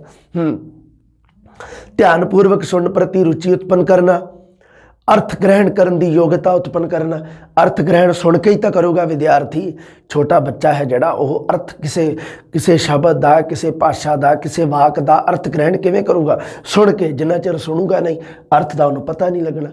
ਸ਼ਬਦਾਂ ਨੂੰ ਸੁਣ ਕੇ ਸ਼ੁੱਧ ਉਚਾਰਨ ਦੀ ਯੋਗਤਾ ਦਾ ਵਿਕਾਸ ਕਰਨਾ, ਕਿਉਂਕਿ ਆਪਾਂ ਜ਼ਰੂਰੀ ਥੋੜ੍ਹਾ ਵੀ ਸ਼ੁੱਧ ਉਚਾਰਨ ਹੈ ਜਿਹੜਾ ਉਹ ਸ਼ੁੱਧ ਉਚਾਰਨ ਹੋਊਗਾ ਕਿਵੇਂ, ਸੁਣ ਕੇ ਹੀ ਤਾਂ ਹੋਊਗਾ। ਕਿਵੇਂ ਸਹੀ ਕਿਵੇਂ ਹੋਊਗਾ, ਅਧਿਆਪਕ ਵਾਰੀ ਸ਼ਬਦ ਬੱਚੇ ਨੂੰ ਬੋਲਣਾ ਸਿਖਾਊਗਾ ਤੇ ਬੱਚਾ ਬੋਲਣਾ ਕਦੋਂ ਸਿੱਖੂਗਾ? ਬੱਚਾ ਕਿਵੇਂ ਸੁਣ ਉਸ ਚੀਜ਼ ਨੂੰ ਗ੍ਰਹਿਣ ਕਿਵੇਂ ਕਰ ਰਿਹਾ? ਅਧਿਆਪਕ ਦੀ ਗੱਲ ਨੂੰ ਸੁਣ ਕੇ ਗ੍ਰਹਿਣ ਕਰ ਰਿਹਾ। ਉਦੋਂ ਕੀ ਹੋਊਗਾ? ਫਿਰ ਅਗਲਾ ਸਟੈਪ ਕੀ ਹੋਊਗਾ? ਸ਼ਬਦਾਂ ਨੂੰ ਸੁਣ ਕੇ ਤੇ ਸ਼ੁੱਧ ਉਚਾਰਨ ਦੀ ਯੋਗਤਾ ਦਾ ਵਿਕਾਸ ਹੋਊਗਾ। ਸੁਣਨ ਸਮੱਗਰੀ ਦਾ ਸਾਰੰਸ਼ ਗ੍ਰਹਿਣ ਕਰਨ ਦੀ ਯੋਗਤਾ ਦਾ ਵਿਕਾਸ ਕਰਨਾ ਹੈ ਨਾ। ਮੰਨ ਲਓ ਤੁਸੀਂ ਪਾਠ ਪੜ੍ਹਾਈ ਜਾਂਦੇ ਆ, ਕੋਈ ਕਹਾਣੀ ਪੜ੍ਹਾਈ ਜਾਂਦੇ ਆ ਜਮਾਤ ਦੇ ਵਿੱਚ, ਤਾਂ ਉਹਦੇ ਨਾਲ ਕੀ ਕਰੋ? ਮੈਂ ਅਕਸਰ ਐਵੇਂ ਕਰਦਾ ਹੁੰਦਾ। ਹੁਣ ਜਿਵੇਂ ਮੰਨ ਲਓ ਮੈਂ ਜਦੋਂ ਪੜ੍ਹਾਉਣਾ ਕਿਸੇ ਨੂੰ ਕੋਈ ਕਹਾਣੀ ਜਾਂ ਨਿਬੰਧ ਜਾਂ ਕੋਈ ਪਾਠ ਪੜ੍ਹਾਇਆ, ਤਾਂ ਮੈਂ ਇਹ ਚੀਜ਼ ਲਾਗੂ ਕਰ ਦਿੰਦਾ, ਸੁਣਨ ਸਮੱਗਰੀ ਦਾ ਸਾਰੰਸ਼ ਗ੍ਰਹਿਣ ਕਰਨ ਦੀ ਯੋਗਤਾ ਦਾ ਵਿਕਾਸ ਕਰਨ। ਜਦੋਂ ਆਪਾਂ ਬੱਚਿਆਂ ਨੂੰ ਪੜ੍ਹਾਉਂਦੇ ਹਾਂ ਤਾਂ ਉਦੋਂ ਤੁਸੀਂ ਕੀ ਕਰੋ? ਮੰਨ ਲਓ ਕੋਈ ਕਵਿਤਾ ਜਾਂ ਕੋਈ ਕਹਾਣੀ ਤੁਸੀਂ ਸੁਣਾਈ ਹੈ, ਅਤੇ ਉਹਨੂੰ ਇੱਕ ਛੋਟੇ ਜਿਹੇ ਰੂਪ ਵਿੱਚ ਬਣਾ ਲਓ ਆਪਣੀ ਸ਼ਬਦਾਵਲੀ ਦੇ ਵਿੱਚ, ਅਤੇ ਬੱਚੇ ਨੂੰ ਬਸ ਦੱਸ ਦਿਓ, ਅਤੇ ਉਹਦੇ ਨਾਲ ਕੀ ਹੋਊਗਾ? ਬੱਚਾ ਉਹਦਾ ਸਾਰ ਗ੍ਰਹਿਣ ਕਰ ਲੂਗਾ। ਸਾਰੰਸ਼ ਮਤਲਬ ਉਹਨੂੰ ਛੋਟੇ ਰੂਪ ਦੇ ਵਿੱਚ ਗ੍ਰਹਿਣ ਕਰ ਲੂਗਾ ਬੱਚਾ। ਅਤੇ ਜਦੋਂ ਤੁਸੀਂ ਆਖੋਗੇ ਉਹਨੂੰ, ਹਾਂ ਵੀ ਬੇਟਾ ਤੂੰ ਆਪਣੀ ਬੋਲੀ ਦੇ ਵਿੱਚ ਸੁਣਾ ਇਹਨੂੰ, ਆਪਣੀ ਭਾਸ਼ਾ ਦੇ ਵਿੱਚ, ਬੱਚਾ ਸੁਣਾ ਦੂਗਾ ਉਹਨੂੰ ਵਧੀਆ। ਕਿਉਂਕਿ ਤੁਸੀਂ ਉਹਨੂੰ ਇੱਕ ਇਸ ਤਰੀਕੇ ਨਾਲ ਦੱਸਤਾ ਵੀ ਬੱਚੇ ਨੇ ਉਸ ਸਾਰੰਸ਼ ਗ੍ਰਹਿਣ ਕਰ ਲਿਆ ਉਸ ਚੀਜ਼ ਦਾ। ਆਵਾਜ਼ ਦੇ ਉਤਾਰ ਚੜਾਅ ਨੂੰ ਸਮਝਣ ਦੀ ਯੋਗਤਾ ਪ੍ਰਦਾਨ ਕਰਨਾ। ਹੁਣ ਮੰਨ ਲਓ ਅਧਿਆਪਕ ਹੈ ਜਿਹੜਾ, ਉਹ ਜਦੋਂ ਬੋਲਦਾ ਹੈ, ਕਿਉਂਕਿ ਬੱਚੇ ਵਾਸਤੇ ਤਾਂ ਆਦਰਸ਼ ਨਮੂਨਾ ਅਧਿਆਪਕ ਹੈ, ਉਦੋਂ ਕੀ ਕਰਦਾ ਬੱਚਾ? ਉਸ ਚੀਜ਼ ਨੂੰ, ਅਧਿਆਪਕ ਦੀ ਆਵਾਜ਼ ਦੇ ਉਤਾਰ ਚੜਾਅ ਨੂੰ ਕਿਵੇਂ ਗ੍ਰਹਿਣ ਕਰੂਗਾ? ਸੁਣ ਕੇ ਹੀ ਗ੍ਰਹਿਣ ਕਰੂਗਾ। ਆਵਾਜ਼ ਦਾ ਉਤਾਰ ਚੜਾਅ ਹੈ ਨਾ, ਵੀ ਜਿਵੇਂ ਸੁਰਾਂ ਦੀ ਗੱਲ ਕਰਦੇ ਹਾਂ, ਜੱਬਾ ਉੱਚੀ ਸੁਰ, ਮੱਧਮ ਸੁਰ, ਨੀਵੀਂ ਸੁਰ। ਹਾਂ, ਭਾਸ਼ਾ ਤੱਤਾਂ ਦੀ ਗ੍ਰਹਿਣਸ਼ੀਲਤਾ ਦਾ ਵਿਕਾਸ ਕਰਨਾ। ਗ੍ਰਹਿਣ ਕਿਵੇਂ ਕਰੂਗਾ ਬੱਚਾ? ਭਾਸ਼ਾ ਦੇ ਤੱਤਾਂ ਨੂੰ ਕਿਵੇਂ ਗ੍ਰਹਿਣ ਕਰੂਗਾ? ਸੁਣ ਕੇ ਗ੍ਰਹਿਣ ਕਰੂਗਾ। ਹਾਂਜੀ, ਸੁਣਨ ਕੌਸ਼ਲ ਦੇ ਨਾਲ ਵਿਕਾਸ ਨਾਲ ਸੰਬੰਧਿਤ ਕਿਰਿਆਵਾਂ ਦਾ ਅਭਿਆਸ ਕੀ ਹੈ ਜੀ? ਵਿਧੀ ਹੈ, ਮਤਲਬ ਕਿਹੜੀਆਂ ਸੁਣਨ ਕੌਸ਼ਲ ਦੀਆਂ ਵਿਧੀਆਂ ਦੀ ਆਪਾਂ ਗੱਲ ਕਰਦੇ ਹਾਂ ਬੇਟਾ ਜੀ। ਆ ਜਾਓ, ਸੁਣਨ ਕੌਸ਼ਲ ਦੀਆਂ ਵਿਧੀਆਂ ਕਿਹੜੀਆਂ? ਸਭ ਤੋਂ ਪਹਿਲਾਂ ਹੈਗੀ ਆ ਆਪਸੀ ਗੱਲਬਾਤ। ਦੇਖੋ ਜੀ, ਗੱਲਬਾਤ ਹੈ ਜਿਹੜੀ ਆਪਸੀ ਗੱਲਬਾਤ, ਉਹ ਬੋਲਣ ਕੌਸ਼ਲ ਦੇ ਨਾਲ ਵੀ ਸੰਬੰਧਿਤ ਹੈ, ਸੁਣਨ ਕੌਸ਼ਲ ਦੇ ਵਿਕਾਸ ਨਾਲ ਵੀ ਸੰਬੰਧਿਤ ਹੈ। ਕਿਉਂਕਿ ਆਪਸੀ ਗੱਲਬਾਤ ਉਦੋਂ ਹੀ ਹੋਊਗੀ ਜਦੋਂ ਇੱਕ ਧਿਰ ਬੋਲੂਗੀ, ਦੂਸਰੀ ਸੁਣੂਗੀ, ਦੂਸਰੀ ਧਿਰ ਬੋਲੂਗੀ, ਇੱਕ ਧਿਰ ਸੁਣੂਗੀ। ਜਦੋਂ ਦੋਨਾਂ ਦਾ ਆਪਸ ਦੇ ਵਿੱਚ ਵਿਚਾਰ ਵਟਾਂਦਰਾ ਕਿਵੇਂ ਹੋਊਗਾ?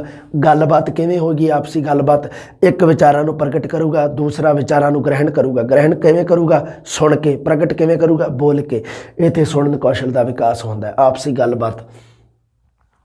ਧਿਆਨ ਰੱਖਿਓ, ਬੱਚੇ ਨੂੰ ਵੱਧ ਤੋਂ ਵੱਧ ਆਪਸ ਵਿੱਚ ਗੱਲਬਾਤ। ਅਗਰ ਤੁਸੀਂ ਚਾਹੁੰਦੇ ਹੋ ਕਿ ਬੱਚੇ ਦੇ ਭਾਸ਼ਾ ਦੇ ਵਿਕਾਸ ਜਲਦ ਤੋਂ ਜਲਦ ਹੋਵੇ, ਪ੍ਰਭਾਵਸ਼ਾਲੀ ਤਰੀਕੇ ਨਾਲ ਹੋਵੇ, ਉਹਦੇ ਨਾਲ ਕੀ ਕਰੋ? ਬੱਚੇ ਨੂੰ ਜਮਾਤ ਦੇ ਵਿੱਚ ਬੋਲਣ ਦਾ ਵੱਧ ਤੋਂ ਵੱਧ ਮੌਕਾ ਦਿਓ। ਉਹਦੇ ਨਾਲ ਕੀ ਹੋਊਗਾ? ਬੱਚੇ ਦਾ ਇਹ ਜਿਹੜਾ ਗੱਲਬਾਤ ਵਾਲਾ ਜਿਹੜਾ ਵਿਧੀ ਹੈ, ਗੱਲਬਾਤ, ਆਪਸੀ ਗੱਲਬਾਤ, ਉਹਦੇ ਨਾਲ ਕੀ ਹੋਊਗਾ? ਬੱਚੇ ਦੇ ਭਾਸ਼ਾ ਦਾ ਵਿਕਾਸ ਜਲਦੀ ਨਾਲ ਹੋਊਗਾ। ਹਾਂ, ਅੱਗੇ ਆ ਗਿਆ ਜੀ ਭਾਸ਼ਣ। ਹਾਲਾਂਕਿ ਦੇਖੋ ਸੁਣਨ ਕੌਸ਼ਲ ਦੀਆਂ ਜਿਹੜੀਆਂ ਵਿਧੀਆਂ ਹੁੰਦੀਆਂ ਨਾ, ਸੁਣਨ ਕੌਸ਼ਲ ਵਾਲੀਆਂ, ਉਹ ਬੋਲਣ ਕੌਸ਼ਲ 'ਤੇ ਵੀ ਢੁੱਕਦੀਆਂ, ਕਿਉਂਕਿ ਸੁਣਨਾ ਅਤੇ ਬੋਲਣਾ ਦੋਨੋਂ ਹੈ ਨਾ, ਵੀ ਇਹ ਕੋਈ ਅਲੱਗ-ਅਲੱਗ ਪ੍ਰਤੀਕਿਰਿਆਵਾਂ ਤਾਂ ਹੈ ਨਹੀਂ ਗੀਆਂ। ਭਾਸ਼ਾ ਦਾ ਵਿਕਾਸ ਸ਼ੁਰੂ ਹੀ ਇੱਥੋਂ ਹੁੰਦਾ ਵੀ ਮੰਨ ਲਓ ਬੱਚਾ ਸੁਣ ਰਿਹਾ, ਇਕੱਲਾ ਬੋਲ ਨਹੀਂ ਰਿਹਾ, ਤਾਂ ਭਾਸ਼ਾ ਦਾ ਵਿਕਾਸ ਸਾਨੂੰ ਪਤਾ ਕਿਵੇਂ ਲੱਗੂਗਾ? ਜ਼ੋਰ ਲਾ ਲਿਓ ਤੁਸੀਂ, ਕਿਵੇਂ ਪਤਾ ਲੱਗ ਜੂਗਾ ਵੀ ਇਹਦੇ ਵਿੱਚ, ਬੱਚੇ ਦੇ ਵਿੱਚ ਭਾਸ਼ਾ ਦਾ ਵਿਕਾਸ ਹੋਇਆ ਕਿ ਨਹੀਂ? ਵਿਚਾਰਾਂ ਨੂੰ ਸੁਣ ਕੇ ਗ੍ਰਹਿਣ ਕਰਕੇ ਜਦੋਂ ਪ੍ਰਗਟ ਕਰੂਗਾ, ਉਦੋਂ ਪਤਾ ਲੱਗੂਗਾ ਵੀ ਠੀਕ ਹੈ, ਬੱਚੇ ਦੇ ਭਾਸ਼ਾ ਦਾ ਵਿਕਾਸ ਹੋ ਰਿਹਾ ਹੈ। ਬਸ ਉਹੀ ਇੱਥੇ ਲਾਗੂ ਹੁੰਦੇ, ਤਾਂ ਹੀ ਤਾਂ ਇਹਨਾਂ ਦੀਆਂ ਜਿਹੜੀਆਂ ਵਿਧੀਆਂ ਉਹ ਆਪਸ ਦੇ ਵਿੱਚ ਮਿਲਦੀਆਂ। ਹੁਣ ਭਾਸ਼ਣ ਹੈ ਜਿਹੜੀ, ਭਾਸ਼ਣ ਦੁਆਰਾ ਬੱਚੇ ਦਾ ਮੌਖਿਕ ਵਿਕਾਸ ਹੁੰਦਾ ਹੈ। ਹੁਣ ਮੌਖਿਕ ਵਿਕਾਸ ਦਾ ਮਤਲਬ ਕੀ ਹੈ? ਮੌਖਿਕ ਵਿਕਾਸ ਦਾ ਮਤਲਬ ਕੀ ਹੈ? ਸ਼ਬਦਾਂ ਨੂੰ ਸਮਝਿਆ ਕਰੋ। ਮੌਖਿਕ ਵਿਕਾਸ ਦਾ ਮਤਲਬ ਆ ਵੀ ਉਹਦੇ ਸੁਣਨ ਕੌਸ਼ਲ ਦਾ ਵਿਕਾਸ ਵੀ ਹੋ ਰਿਹਾ ਅਤੇ ਬੋਲਣ ਕੌਸ਼ਲ ਦਾ ਵਿਕਾਸ ਵੀ ਹੋ ਰਿਹਾ, ਦੋਨਾਂ ਕੌਸ਼ਲਾਂ ਦਾ ਵਿਕਾਸ ਹੋਊਗਾ। ਇਸ ਨੂੰ ਤਾਂ ਮੌਖਿਕ ਵਿਕਾਸ ਕਹਿੰਦੇ ਆ। ਮੌਖਿਕ ਵਿਕਾਸ ਇਸੇ ਨੂੰ ਤਾਂ ਕਹਿੰਦੇ ਜਿਹਦੇ ਵਿੱਚ ਸੁਣਨਾ ਅਤੇ ਬੋਲਣਾ ਦੋਨੋਂ ਹੋਣ, ਅਤੇ ਸੁਣਨ ਕੌਸ਼ਲ ਦਾ ਵਿਕਾਸ ਇਸ ਵਿੱਚ ਨਿਹਿਤ ਹੈ। ਮੌਖਿਕ ਵਿਕਾਸ ਦੇ ਵਿੱਚ ਹੈਗਾ ਹੈ ਨਾ, ਦੇਖ ਲਓ, ਸੁਣਨ ਅਤੇ ਬੋਲਣ। ਹਾਂ, ਅੱਗੇ ਆ ਗਿਆ ਜੀ ਉੱਚੀ ਪਾਠ। ਵਿਦਿਆਰਥੀ ਜਦੋਂ ਉੱਚੀ ਪਾਠ ਕਰਦਾ ਹੈ ਨਾ, ਉਹਦੇ ਨਾਲ ਕੀ ਹੁੰਦਾ? ਸੁਣਨ ਕੌਸ਼ਲ ਦਾ ਵਿਕਾਸ ਹੁੰਦਾ ਹੈ। ਹੁਣ ਦੇਖੋ ਜੀ, ਉੱਚੀ ਪਾਠ ਆ ਦੋ ਤਰੀਕੇ ਨਾਲ ਹੁੰਦਾ। ਉੱਚੀ ਪਾਠ ਦੇ ਵਿੱਚ ਇੱਕ ਹੁੰਦਾ ਆਦਰਸ਼ ਪਾਠ, ਇੱਕ ਹੁੰਦਾ ਅਨੁਕਰਨ ਪਾਠ। ਉੱਚੀ ਪਾਠ ਦੇ ਵਿੱਚ ਦੋ ਤਰੀਕੇ ਨਾਲ ਪੜ੍ਹਦੇ ਆਪਾਂ, ਇੱਕ ਹੁੰਦਾ ਆਦਰਸ਼ ਪਾਠ ਅਤੇ ਇੱਕ ਹੁੰਦਾ ਉੱਚੀ ਪਾਠ। ਦੇਖੋ ਜੀ, ਬੱਚੇ ਵਾਸਤੇ ਸਭ ਤੋਂ ਬੈਸਟ ਆਦਰਸ਼ ਨਮੂਨਾ ਕੀ ਹੈ ਜਮਾਤ ਦੇ ਵਿੱਚ? ਅਧਿਆਪਕ। ਉੱਤਮ ਮਾਡਲ ਕਿਹੜਾ ਆ? ਅਧਿਆਪਕ। ਅਧਿਆਪਕ ਜਦੋਂ ਆਪ ਉੱਚੀ ਬੋਲ ਕੇ ਪਾਠ ਨੂੰ ਪੜ੍ਹੂਗਾ, ਉਹਨੂੰ ਕਿਹਾ ਜਾਂਦਾ ਹੈ ਆਦਰਸ਼ ਵਾਚਨ। ਆਦਰਸ਼ ਵਾਚਨ ਉਹਨੂੰ ਕੀ ਕਿਹਾ ਜਾਂਦਾ? ਵਾਚਨ ਕੌਸ਼ਲ ਦੇ ਵਿੱਚ ਪੜ੍ਹਾਂਗੇ ਇਹਨੂੰ ਆਪਾਂ, ਉਦੋਂ ਉਹਨੂੰ ਕੀ ਕਿਹਾ ਜਾਂਦਾ? ਵਾਚਨ ਕੌਸ਼ਲ। ਜਦੋਂ ਅਧਿਆਪਕ ਆਪ ਉੱਚੀ ਪਾਠ ਕਰ ਰਿਹਾ ਹੈ ਤੇ ਆਪ ਖੁਦ ਪੜ੍ਹ ਰਿਹਾ ਪਾਠ ਨੂੰ, ਉਹਨੂੰ ਕਿਹਾ ਜਾਂਦਾ ਆਦਰਸ਼ ਵਾਚਨ ਕਰਦਾ ਹੈ। ਤਾਂ ਵਿਦਿਆਰਥੀ ਕੀ ਕਰ ਰਹੇ ਆ? ਉਦੋਂ ਵਿਦਿਆਰਥੀ ਕੀ ਕੰਮ ਕਰ ਰਹੇ ਆ? ਜਮਾਤ ਦੇ ਵਿੱਚ ਸੁਣ ਰਹੇ ਆ। ਅਧਿਆਪਕ ਵੱਲੋਂ ਬੋਲਿਆ ਗਿਆ ਪਾਠ, ਅਧਿਆਪਕ ਵੱਲੋਂ ਕੀਤਾ ਗਿਆ ਆਦਰਸ਼ ਵਾਚਨ, ਉਹਨੂੰ ਕੀ ਕਰ ਰਹੇ ਆ? ਸੁਣ ਰਹੇ ਆ। ਉਹਦੇ ਵਿੱਚ ਜਿਹੜਾ ਪਾਠ ਸਮੱਗਰੀ ਹੈ ਉਸ ਨੂੰ ਸੁਣ ਕੇ ਗ੍ਰਹਿਣ ਕਰ ਰਹੇ ਆ। ਇੱਥੇ ਉੱਚੀ ਪਾਠ ਜਾਂ ਆਦਰਸ਼ ਪਾਠ ਜਿਹਦੇ ਵਿੱਚ ਮੈਂ ਲਿਖਤਾ, ਕਿਉਂਕਿ ਉੱਚੀ ਪਾਠ ਦੋ ਤਰੀਕੇ ਨਾਲ ਹੁੰਦਾ, ਇੱਕ ਆਦਰਸ਼ ਵਾਚਨ ਤੇ ਇੱਕ ਅਨੁਕਰਨ ਵਾਚਨ। ਜਦੋਂ ਵਿਦਿਆਰਥੀ ਕਰਦੇ ਆ ਵਾਚਨ ਉੱਚੀ ਬੋਲ ਕੇ, ਉਹਨੂੰ ਕਿਹਾ ਜਾਂਦਾ ਅਨੁਕਰਨ ਵਾਚਨ। ਜਦੋਂ ਅਧਿਆਪਕ ਆਪ ਕਰਦਾ ਉਦੋਂ ਕਿਹਾ ਜਾਂਦਾ ਆਦਰਸ਼ ਵਾਚਨ। ਹਾਂਜੀ, ਹੁਣ ਆ ਗਿਆ ਜੀ ਵਾਦ ਵਿਵਾਦ, ਡਿਬੇਟ ਜਿਹਨੂੰ ਕਹਿ ਦਿੰਦੇ ਆ। ਅੱਜ ਕੱਲ੍ਹ ਤਾਂ ਤੁਸੀਂ ਦੇਖ ਹੀ ਲਿਆ ਹੈ ਨਾ, ਨਿਊਜ਼ ਚੈਨਲਾਂ ਵਗੈਰਾ 'ਤੇ ਡਿਬੇਟ ਘੱਟ ਆ, ਅਤੇ ਉਹ ਮਤਲਬ ਕੀ ਹੈ ਵੀ ਡਿਬੇਟ ਦੇ ਨਾਮ 'ਤੇ ਜ਼ਹਿਰ ਫੈਲਾਇਆ ਜਾ ਰਿਹਾ ਹੈ ਨਾ। ਅਤੇ ਉਹ ਐਂ ਲੱਗਦਾ ਵੀ ਜਿਵੇਂ ਅਵਧ ਦੇ ਨਵਾਬ ਜਿਵੇਂ ਕੁੱਕੜ ਨਹੀਂ ਲੜਾਉਂਦੇ ਹੁੰਦੇ ਸੀ ਕਿਸੇ ਟਾਈਮ। ਅਵਧ ਦੇ ਨਵਾਬ ਨਵਾਬ ਕਿਤੋਂ ਦੇ ਵੀ ਕਿਸੇ ਦੇ ਵੀ ਨਵਾਬਾਂ ਦੇ ਸ਼ੌਂਕ ਹੁੰਦੇ ਸੀਗੇ ਵੀ ਉਹਨਾਂ ਨੇ ਜਾਨਵਰਾਂ ਨੂੰ, ਪਸ਼ੂਆਂ ਨੂੰ, ਪੰਛੀਆਂ ਨੂੰ ਆਪਸ ਦੇ ਵਿੱਚ ਲੜਾਉਣਾ। ਅਤੇ ਉਹ ਅੱਜ ਕੱਲ੍ਹ ਤਾਂ ਡਿਬੇਟ ਉਹ ਨਹੀਂ ਰਹਿ ਗਈ। ਖੈਰ ਹਾਂ, ਵਾਦ ਵਿਵਾਦ ਦਾ ਕਿਵੇਂ ਮਤਲਬ ਦੇਖੋ ਜੀ, ਜੋ ਵਿਦਿਆਰਥੀ ਭਾਗ ਲੈਂਦੇ ਹਨ ਉਹ ਮੰਨ ਲਓ ਵੀ ਵਿਦਿਆਰਥੀਆਂ ਨੇ ਦੋ ਧਿਰਾਂ ਨੇ, ਦੋ ਸਮੂਹ ਬਣ ਗਏ ਡਿਬੇਟ ਦੇ ਵਿੱਚ, ਦੋ ਸਮੂਹ। ਅਤੇ ਦੋ ਸਮੂਹ ਜਦੋਂ ਇੱਕ ਸਮੂਹ ਬੋਲੂਗਾ ਦੂਸਰਾ ਸੁਣੂਗਾ, ਜਦੋਂ ਦੂਸਰਾ ਬੋਲੂਗਾ ਪਹਿਲਾ ਸੁਣੂਗਾ। ਉਹਦੇ ਨਾਲ ਕੀ ਹੋ ਰਿਹਾ? ਵਿਦਿਆਰਥੀਆਂ ਦੇ ਸੁਣਨ ਕੌਸ਼ਲ ਦਾ ਵਿਕਾਸ ਹੋ ਰਿਹਾ ਵਾਦ ਵਿਵਾਦ ਵਿਧੀ 'ਚ। ਹੁਣ ਆ ਗਈ ਜੀ ਪ੍ਰਸ਼ਨ ਉੱਤਰ ਵਿਧੀ। ਹਾਂਜੀ, ਪ੍ਰਸ਼ਨ ਉੱਤਰ ਵਿਧੀ ਦੇ ਵਿੱਚ ਦੇਖੋ ਜੀ, ਹਾਂ ਅਧਿਆਪਕ ਇਸ ਗੱਲ ਦਾ ਪਤਾ ਲਗਾ ਸਕਦਾ ਹੈ ਕਿ ਵਿਦਿਆਰਥੀ ਵਿਸ਼ਾ ਵਸਤੂ ਗ੍ਰਹਿਣ ਕਰ ਰਿਹਾ ਹੈ ਜਾਂ ਨਹੀਂ। ਪ੍ਰਸ਼ਨ ਉੱਤਰ ਵਿਧੀ ਬੜੀ ਵਧੀਆ ਚੀਜ਼ ਹੈ। ਬਸ ਬੱਚੇ ਤੋਂ ਮੰਨ ਲਓ ਤੁਸੀਂ ਕੋਈ ਪਾਠ ਪੜ੍ਹਾਇਆ, ਬੱਚੇ ਨੂੰ ਪ੍ਰਸ਼ਨ ਪੁੱਛ ਲਓ, ਹਾਂ ਵੀ ਕਿਵੇਂ ਹੁਣ ਦੱਸ ਇਹਨੂੰ ਦੁਬਾਰੇ। ਤਾਂ ਬੱਚਾ ਅਗਰ ਮੰਨ ਲਓ ਉਸ ਚੀਜ਼ ਦੀ ਪ੍ਰਤੀਕਿਰਿਆ ਕਰ ਰਿਹਾ ਤਾਂ ਤੁਸੀਂ ਉਹਦੇ ਤੋਂ ਪਤਾ ਕਰ ਸਕਦੇ ਹੋ ਵੀ ਇਹ ਬੱਚਾ ਨਿਲ ਆ ਜਾਂ ਹੁਸ਼ਿਆਰ ਆ ਜਾਂ ਐਵਰੇਜ ਆ। ਪ੍ਰਸ਼ਨ ਉੱਤਰ ਵਿਧੀ ਨਾਲ ਝੱਟ ਹੀ ਪਤਾ ਲੱਗ ਜਾਂਦਾ। ਹੁਣ ਦੇਖੋ, ਹਾਂ ਅਧਿਆਪਕ ਇਸ ਗੱਲ ਦਾ ਪਤਾ ਲਗਾ ਸਕਦਾ ਕਿ ਜਿਹੜਾ ਵਿਸ਼ਾ ਵਸਤੂ ਮੈਂ ਬੱਚੇ ਨੂੰ ਜ਼ੋਰ ਦੇ ਕੇ ਕਰਾ ਰਿਹਾ ਵਿਚਾਰੇ ਨੂੰ, ਅਤੇ ਕੀ ਉਸਨੇ ਕੁਛ ਗ੍ਰਹਿਣ ਕੀਤਾ ਕਿ ਨਹੀਂ ਉਹਦੇ ਵਿੱਚੋਂ। ਹਾਂ, ਜੇਕਰ ਵਿਦਿਆਰਥੀ ਵਿਸ਼ਾ ਵਸਤੂ ਗ੍ਰਹਿਣ ਕਰ ਰਿਹਾ ਤਾਂ ਉਹਦੇ ਸੁਣਨ ਕੌਸ਼ਲ ਦਾ ਵਿਕਾਸ ਹੈ। ਹਾਂ, ਉਹਦੇ ਨਾਲ ਇਹ ਵੀ ਪਤਾ ਲੱਗ ਜੂਗਾ, ਕਿਉਂਕਿ ਬਹੁਤ ਸਾਰੇ ਵਿਦਿਆਰਥੀ ਹੁੰਦੇ ਐਵੇਂ ਦੇ ਵੀ ਕਲਾਸ ਦੇ ਵਿੱਚ ਤਾਂ ਹੁੰਦੇ ਆ, ਮਤਲਬ ਉਹਨਾਂ ਦਾ ਸਰੀਰ ਤਾਂ ਹੁੰਦਾ ਜਮਾਤ ਦੇ ਵਿੱਚ, ਪਰ ਉਹਨਾਂ ਦਾ ਧਿਆਨ ਪਤਾ ਨਹੀਂ ਕਿੱਥੇ ਹੁੰਦਾ। ਬਹੁਤ ਵਿਦਿਆਰਥੀ ਹੁੰਦੇ ਆ, ਤੁਸੀਂ ਦੇਖਿਓ ਜਾ ਕੇ, ਜਾਂ ਪਹਿਲੀ ਗੱਲ ਤੁਸੀਂ ਕਿਤੇ ਹੋ ਸਕਦਾ ਸਕੂਲ ਦੇ ਵਿੱਚ ਪੜ੍ਹਾਉਂਦੇ ਵੀ ਹੋਵੋ, ਤਾਂ ਉਹਦੇ ਨਾਲ ਤੁਸੀਂ ਦੇਖ ਲਿਓ, ਭਾਵੇਂ ਇਸ ਤਰ੍ਹਾਂ ਦੀ ਪ੍ਰਤੀਕਿਰਿਆਵਾਂ ਤੁਹਾਨੂੰ, ਇਸ ਤਰ੍ਹਾਂ ਦੇ ਨਮੂਨੇ, ਇਸ ਤਰ੍ਹਾਂ ਦੀਆਂ ਟੂਮਾਂ ਦੇਖਣ ਨੂੰ ਮਿਲ ਜਾਣਗੀਆਂ, ਜਮਾਤ ਦੇ ਵਿੱਚ ਬਹੁਤ ਹੁੰਦੀਆਂ। ਹਾਂ, ਉਹਦੇ ਨਾਲ ਕੀ ਹੈ ਦੇਖੋ, ਹੁਣ ਦੇਖੋ ਇਹਦੇ ਵਿੱਚ ਕੀ ਆ, ਅਗਰ ਵਿਦਿਆਰਥੀ ਵਿਸ਼ਾ ਵਸਤੂ ਗ੍ਰਹਿਣ ਕਰ ਰਿਹਾ ਤਾਂ ਉਹ ਤੁਹਾਡੇ ਪ੍ਰਸ਼ਨ ਦਾ ਜ਼ਰੂਰ ਜਵਾਬ ਦੇਊਗਾ, ਕੋਈ ਨਾ ਕੋਈ ਪ੍ਰਤੀਕਿਰਿਆ ਜ਼ਰੂਰ ਕਰੂਗਾ। ਅਗਰ ਸੁਣ ਰਿਹਾ ਸਿਰਫ ਸਮਝ ਨਹੀਂ ਰਿਹਾ ਤਾਂ ਕੋਈ ਪ੍ਰਤੀਕਿਰਿਆ ਨਹੀਂ ਕਰੂਗਾ। ਸੁਣਨਾ ਅਤੇ ਸਮਝਣਾ ਇੱਥੇ ਜ਼ਿਆਦਾ ਪਤਾ ਲੱਗਦਾ ਪ੍ਰਸ਼ਨ ਉੱਤਰ ਵਿਧੀ 'ਚ। ਮੰਨ ਲਓ ਆਪਾਂ ਕੋਈ ਪਾਠ ਪੜ੍ਹਾਤਾ ਜਮਾਤ ਦੇ ਵਿੱਚ, 25 ਮਿੰਟਾਂ ਦੇ ਵਿੱਚ ਕੋਈ ਪਾਠ ਪੜ੍ਹਾਤਾ, ਅਗਲੇ 10-15 ਮਿੰਟਾਂ 'ਚ ਆਪਾਂ ਚਾਹੁੰਦੇ ਹਾਂ ਵੀ ਵਿਦਿਆਰਥੀਆਂ ਕੋਲੋਂ ਉਹਦੇ ਨਾਲ ਸੰਬੰਧੀ ਪ੍ਰਸ਼ਨ ਉੱਤਰ ਵਿਧੀ ਲਾ ਕੇ, ਪ੍ਰਸ਼ਨ ਉੱਤਰ ਵਿਧੀ ਦੁਆਰਾ ਆਪਾਂ ਦੇਖੀਏ ਤਾਂ ਸਰੀ ਵੀ ਇਹਨੇ ਕੋਈ ਵਿਸ਼ਾ ਵਸਤੂ ਗ੍ਰਹਿਣ ਕੀਤਾ ਹੈ ਕਿ ਨਹੀਂ। ਅਤੇ ਉਹਦੇ ਨਾਲ ਕੀ ਹੋਊਗਾ ਵੀ ਮੰਨ ਲਓ ਆਪਾਂ ਪ੍ਰਸ਼ਨ ਪੁੱਛਿਆ, ਜਿਹੜੇ ਵਿਦਿਆਰਥੀ ਕੋਈ ਜਵਾਬ ਦੇ ਰਹੇ ਆ, ਕੋਈ ਪ੍ਰਤੀਕਿਰਿਆ ਕਰ ਰਹੇ ਆ, ਤਾਂ ਇਹਦਾ ਮਤਲਬ ਉਹ ਸੁਣ ਵੀ ਰਹੇ ਅਤੇ ਸਮਝ ਵੀ ਰਹੇ, ਉਹਨਾਂ ਦੇ ਸੁਣਨ ਕੌਸ਼ਲ ਦਾ ਵਿਕਾਸ ਹੋ ਰਿਹਾ। ਪਰ ਜਿਹੜਾ ਮਤਲਬ ਵਿਦਿਆਰਥੀ ਨਹੀਂ ਕੋਈ ਪ੍ਰਤੀਕਿਰਿਆ ਕਰ ਰਿਹਾ, ਇਹਦਾ ਮਤਲਬ ਉਹਦੇ ਸੁਣਨ ਕੌਸ਼ਲ ਦਾ ਵਿਕਾਸ ਨਹੀਂ ਹੋ ਰਿਹਾ, ਕਿਉਂਕਿ ਉਹ ਸੁਣ ਤਾਂ ਰਿਹਾ ਪਰ ਸਮਝ ਨਹੀਂ ਰਿਹਾ। ਜਾਂ ਕੁਛ ਐਵੇਂ ਦੇ ਵੀ ਵਿਦਿਆਰਥੀ ਹੁੰਦੇ ਆ ਜਿਹੜੇ ਨਾ ਸੁਣਦੇ ਆ ਅਤੇ ਨਾ ਸਮਝਦੇ ਆ। ਸੁਣਨਾ ਹੀ ਨਹੀਂ ਜਦੋਂ, ਫਿਰ ਸਮਝਣਾ ਤਾਂ ਕੀ ਹੈ, ਸਮਝਣਾ ਤਾਂ ਬਾਅਦ ਦੀ ਗੱਲ। ਕਹਾਣੀ ਸੁਣਨਾ ਅਤੇ ਸੁਣਾਉਣਾ, ਆਪਾਂ ਗੱਲ ਕਰੀ ਸੀ ਕਹਾਣੀ ਸੁਣਨਾ ਅਤੇ ਸੁਣਾਉਣਾ। ਅਰੇ ਰੁਕੋ, ਲਾਈਟ ਕਈ ਵਾਰੀ ਝਮੱਕਾ ਮਾਰ ਜਾਂਦੀ ਹੈ। ਸੁਣਨਾ ਅਤੇ ਸੁਣਾਉਣਾ ਦੇ ਵਿੱਚ ਹੈ ਨਾ, ਵੇਖਦੇ ਹਾਂ ਵੀ ਕਹਾਣੀ ਸੁਣਨਾ ਅਤੇ ਸੁਣਾਉਣਾ ਦੇ ਵਿੱਚ ਦੇਖੋ ਜੀ ਦੋਨੇ ਤਰੀਕੇ ਨਾਲ ਆ। ਜਦੋਂ ਅਧਿਆਪਕ ਕਹਾਣੀ ਸੁਣਾਉਂਦਾ ਹੈ ਤਾਂ ਉਹਦੇ ਨਾਲ ਕੀ ਹੁੰਦਾ, ਮੰਨ ਲਓ ਅਧਿਆਪਕ ਜਾਂ ਕੋਈ ਬੱਚਾ ਕਹਾਣੀ ਮੰਨ ਲਓ ਜਮਾਤ ਦੇ ਵਿੱਚ ਸੁਣਾਵੇ, ਤਾਂ ਉਹਦੇ ਨਾਲ ਕੀ ਹੋਊਗਾ, ਦੂਸਰੇ ਬੱਚੇ ਆ ਜਿਹੜੇ ਉਹ ਉਸ ਕਹਾਣੀ ਨੂੰ ਸੁਣ ਕੇ ਗ੍ਰਹਿਣ ਕਰ ਲੈਣਗੇ। ਸਮਝ ਲੱਗੀ ਇਸ ਗੱਲ ਦੀ? ਇਸੇ ਨੂੰ ਕਿਹਾ ਜਾਂਦਾ ਕਹਾਣੀ ਸੁਣਨਾ। ਲਓ ਆਪਾਂ ਦੁਬਾਰੇ ਚੱਲ ਵੜਦੇ ਉੱਥੇ। ਕਹਾਣੀ ਸੁਣਨਾ ਅਤੇ ਸੁਣਾਉਣਾ ਵਿਧੀ ਦੀ ਗੱਲ ਕਰ ਰਹੇ ਸੀ ਆਪਾਂ। ਸੁਣਨ ਕੌਸ਼ਲ ਦੇ ਵਿੱਚ ਸੀਗਾ ਆਪਣਾ ਮਾਹੌਲ ਜਿਹੜਾ ਬਣਿਆ ਸੀ ਪੂਰਾ। ਚਲੋ ਕੋਈ ਨਹੀਂ, ਥੋੜ੍ਹਾ ਜਿਹਾ ਵਿਗਾੜ ਹੈ ਜਿਹੜਾ, ਇਹਨੂੰ ਆਪਾਂ ਹੁਣੇ ਸਹੀ ਕਰ ਦਿੰਦੇ ਹਾਂ, ਕੋਈ ਦਿੱਕਤ ਨਹੀਂ ਹੈ। ਹਾਂਜੀ, ਸੁਣਨ ਕੌਸ਼ਲ ਦਾ ਸਾਡਾ, ਹਾਂਜੀ ਬੇਟਾ,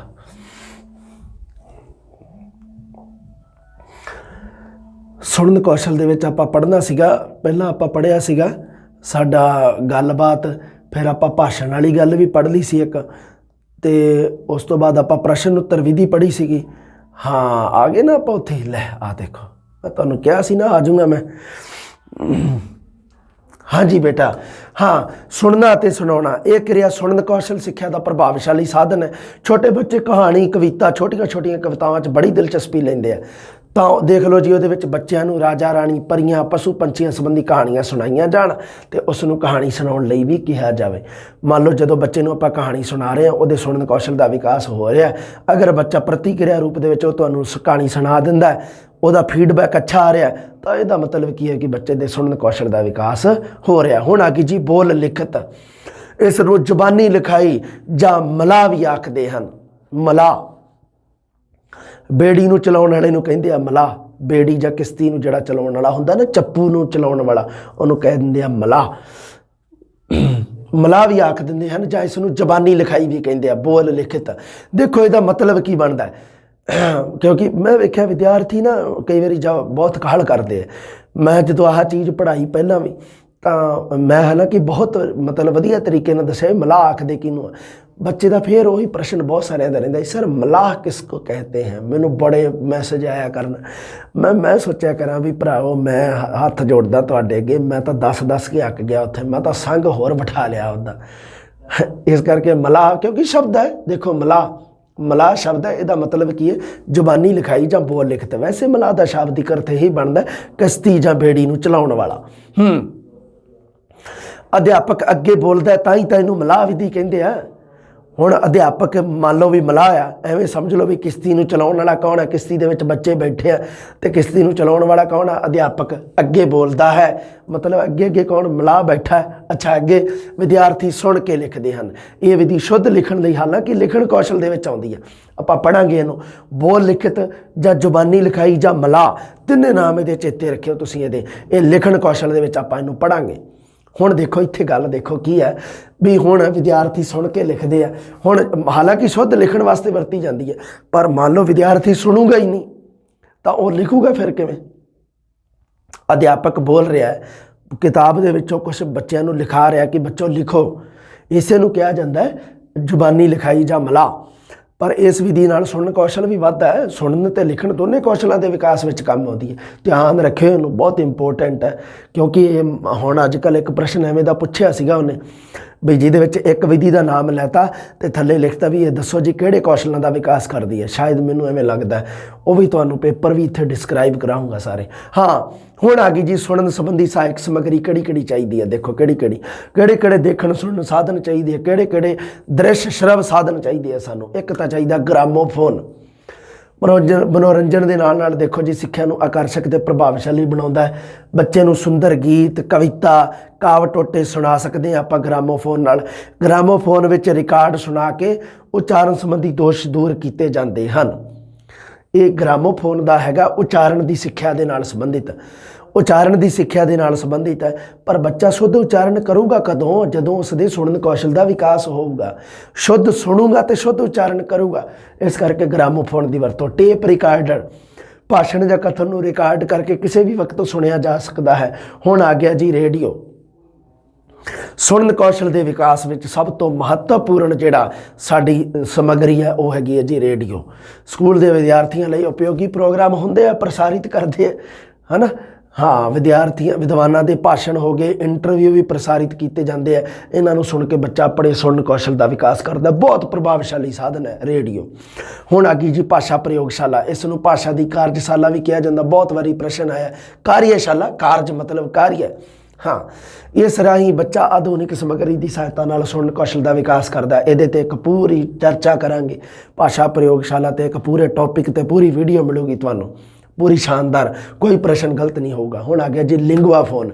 बच्चे नूं शुद्ध भाषा सुनाई जाती है बच्चा सुन के अपना उच्चारण शुद्ध करता है। एक बार वैसे ही इन्होंने ध्यान दे विच रखना जो आप इन्होंने दृश्य श्रव समग्री पढ़ांगे तो उदों शानदार तरीके नाल ग्रामोफोन लिंगुआ फोन सारे क्लीयर करांगे आपां। सिनेमा ठीक है गल क्लीयर होगी सिनेमे वाली। हुण नोट ला के मैं एक गल लिखी सी खेड विधि की वरतों जी देखो जी जन्मदाता हैनरी कुक है दा सुनन कौशल के विकास लिए बहुत महत्वपूर्ण विधि है। प्रश्न पूछा गया है हैनरी कुक दी है ਤੇ ਇਹ ਨਾਮ ਹੈ ਜੀ ਖੇਡ ਵਿਧੀ। ਬੱਚਾ ਖੇਡ ਦੇ ਵਿੱਚ ਹੀ ਸ਼ਬਦਾਂ ਦਾ ਗਿਆਨ ਬੱਚੇ ਨੂੰ ਦਿੱਤਾ ਜਾਂਦਾ ਹੈ। ਸ਼ਬਦਾਂ ਨੂੰ ਸੁਣ ਕੇ ਬੱਚਾ ਉਹਨਾਂ ਦਾ ਵਿਕਾਸ ਕਰਦਾ ਹੈ। ਖੇਡ ਵਿਧੀ ਹੈ ਇੱਕ, ਬਹੁਤ ਧਿਆਨ ਦੇ ਵਿੱਚ ਰੱਖਿਓ ਇਹਨੂੰ, ਸੁਣਨ ਕੌਸ਼ਲ ਦੇ ਵਿਕਾਸ ਨਾਲ ਸੰਬੰਧਿਤ ਹੈ। ਸੁਣਨ ਕੌਸ਼ਲ ਦੀ ਸਿੱਖਿਆ ਲਈ ਦੇਖੋ ਆਦਰਸ਼ ਸਥਿਤੀਆਂ ਕਿਹੜੀਆਂ ਹੋਣੀਆਂ ਚਾਹੀਦੀਆਂ, ਕਿਉਂਕਿ ਆਸੇ ਪਾਸੇ ਦਾ ਵਾਤਾਵਰਣ ਵੀ ਤਾਂ ਆਪਾਂ ਨੂੰ ਇੱਕ ਬਣਾਉਣਾ ਪੈਣਾ ਨਾ ਉਹ ਜਿਹਾ ਵੀ ਜਿਹਦੇ ਨਾਲ ਬੱਚੇ ਦੇ ਸੁਣਨ ਕੌਸ਼ਲ ਦਾ ਵਿਕਾਸ ਹੋਵੇ। ਹਾਂਜੀ ਆ ਜਾਓ। ਹਾਲਾਂਕਿ ਸੁਣਨ ਕੌਸ਼ਲ ਦੀ ਸਿਖਲਾਈ ਹੈ ਜਿਹੜੀ ਉਹ ਲਗਾਤਾਰ ਅਭਿਆਸ ਦੀ ਮੰਗ ਕਰਦੀ ਹੈ, ਧਿਆਨਪੂਰਵਕ ਸੁਣਨ ਦੀ। ਹੁਣ ਦੇਖੋ ਜੀ, ਪਹਿਲਾਂ ਸਭ ਤੋਂ ਪਹਿਲਾਂ ਕਿਹੜੀਆਂ ਚੀਜ਼ਾਂ ਦੀ ਆਪਾਂ ਨੂੰ ਚਾਹੀਦੀ ਹੈ, ਆਦਰਸ਼ ਸਥਿਤੀਆਂ ਕਿਹੜੀਆਂ ਹੋਣੀਆਂ ਚਾਹੀਦੀਆਂ। ਇੱਕ ਤਾਂ ਹੋਣੀ ਚਾਹੀਦੀ ਸ਼੍ਰੇਣੀ ਦਾ ਵਾਤਾਵਰਣ। ਸ਼੍ਰੇਣੀ ਦਾ ਵਾਤਾਵਰਣ ਕਿਵੇਂ ਦਾ ਹੋਣਾ ਚਾਹੀਦਾ? ਬਹੁਤ ਜ਼ਿਆਦਾ ਸ਼ਾਂਤ ਹੋਣਾ ਚਾਹੀਦਾ, ਸਾਫ ਸੁਥਰਾ, ਹਵਾਦਾਰ ਕਮਰੇ, ਬਿਜਲੀ ਦੀ ਸੁਵਿਧਾ, ਬਲੈਕ ਬੋਰਡ, ਅਲਮਾਰੀ ਵਗੈਰਾ ਪੂਰੀ ਹੋਣੀ ਚਾਹੀਦੀ ਹੈ। ਇਹ ਸ਼੍ਰੇਣੀ ਦਾ ਵਾਤਾਵਰਣ ਮਤਲਬ ਜਮਾਤ ਦਾ, ਕਕਸ਼ਾ ਦਾ, ਹਿੰਦੀ ਦੇ ਵਿੱਚ ਜਿਹਨੂੰ ਆਪਾਂ ਕਹਿ ਦਿੰਦੇ ਹਾਂ ਕਲਾਸ ਦਾ ਵਾਤਾਵਰਣ ਹੈ ਜਿਹੜਾ, ਉਹ ਇਸ ਤਰ੍ਹਾਂ ਦਾ ਹੋਣਾ ਚਾਹੀਦਾ ਜਿਵੇਂ ਦਾ ਮੈਂ ਲਿਖਿਆ। ਉਹਦੇ ਨਾਲ ਕੀ ਆ ਕਿ ਬੱਚਾ ਕੀ ਆ ਵੀ ਸੁਣਨ ਵਾਸਤੇ ਉਸ ਨੂੰ ਆਪਾਂ ਉਤਸ਼ਾਹਿਤ ਕਰ ਸਕੀਏ ਸੁਣਨ ਕੌਸ਼ਲ ਦੇ ਵਿਕਾਸ ਵਾਸਤੇ। ਹੁਣ ਸ਼੍ਰੇਣੀ ਦਾ ਇਕੱਲਾ ਵਾਤਾਵਰਣ ਨਹੀਂ, ਸ਼੍ਰੇਣੀ ਦੇ ਅੰਦਰ ਦਾ ਨਹੀਂ, ਬਲਕਿ ਸ਼੍ਰੇਣੀ ਦੇ ਬਾਹਰ ਦਾ ਵਾਤਾਵਰਣ ਵੀ ਬਹੁਤ ਜ਼ਿਆਦਾ ਪ੍ਰਭਾਵ ਰੱਖਦਾ ਹੈ।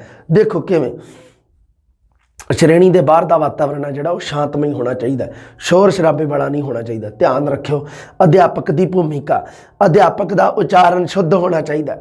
ਸਭ ਤੋਂ ਜਿਹੜੀ ਮੇਨ ਗੱਲ ਇਹ ਹੈ, ਅਗਰ ਅਧਿਆਪਕ ਦਾ ਉਚਾਰਨ ਅਸ਼ੁੱਧ ਹੈ, ਅਗਰ ਅਧਿਆਪਕ ngੰਗਾ ਨੂੰ ਨੀਂਗਾ ਬੋਲੀ ਜਾਂਦਾ, ਅਗਰ ਅਧਿਆਪਕ ਠੱਠਾ ਨੂੰ ਠੈਠਾ ਬੋਲੀ ਜਾਂਦਾ, ਤਾਂ ਫਿਰ ਸਮਝੋ ਵੀ ਬਸ ਫਿਰ ਨਹੀਂ। ਫਿਰ ਚਾਹੇ ਕਿੰਨਾ ਵੀ ਵਿਦਿਆਰਥੀ ਦਾ ਸੁਣਨ ਕੌਸ਼ਲ ਦਾ ਵਿਕਾਸ ਹੈ, ਵਿਦਿਆਰਥੀ ਉਹਨੂੰ ਉਵੇਂ ਹੀ ਗ੍ਰਹਿਣ ਕਰ ਲੂਗਾ ਜਿਵੇਂ ਅਧਿਆਪਕ ਨੇ ਬੋਲਿਆ। ਇਸ ਗੱਲ ਦਾ ਰੱਖਣਾ ਧਿਆਨ, ਇਸ ਗੱਲ ਦਾ ਥੋੜ੍ਹਾ ਜਿਹਾ ਰੱਖਣਾ ਬਈ ਧਿਆਨ ਇਹਨਾਂ ਚੀਜ਼ਾਂ ਦਾ, ਕਿਉਂਕਿ ਤੁਸੀਂ ਆਪ ਅਧਿਆਪਕ ਬਣਨ ਜਾ ਰਹੇ ਹੋ। ਤੁਹਾਡੇ ਹੱਥ ਦੇ ਵਿੱਚ ਪੰਜਾਬੀ ਦਾ ਅਤੇ ਸਾਡੇ ਭਾਰਤ ਦਾ ਭਵਿੱਖ ਹੈ ਤੁਹਾਡੇ ਹੱਥਾਂ ਦੇ ਵਿੱਚ, ਅਤੇ ਐ ਨਾ ਹੋਵੇ ਵੀ ਇਹ ਭਵਿੱਖ ਦੀ ਐਸੀ ਤੈਸੀ ਕਰ ਦਿਓ ਤੁਸੀਂ। ਇਸ ਕਰਕੇ ਥੋੜ੍ਹਾ ਜਿਹਾ ਆਪਣੇ ਆਪ 'ਤੇ ਧਿਆਨ ਦਿਆ ਕਰੋ, ਸ਼ੁੱਧ ਉਚਾਰਨ 'ਤੇ ਖਾਸ ਧਿਆਨ ਦਿਆ ਕਰੋ। ਜਿਹੜੇ ਖਾਸ ਕਰਕੇ ਪੰਜਾਬੀ ਭਾਸ਼ਾ ਦੇ ਵਿਦਿਆਰਥੀ ਆ, ਉਹਨਾਂ ਨੂੰ ਥੋੜ੍ਹਾ ਜਿਹਾ ਬਹੁਤ ਸਾਰੀਆਂ ਚੀਜ਼ਾਂ ਨੂੰ ਅਵੋਇਡ ਕਰਨ ਦੀ ਲੋੜ ਆ।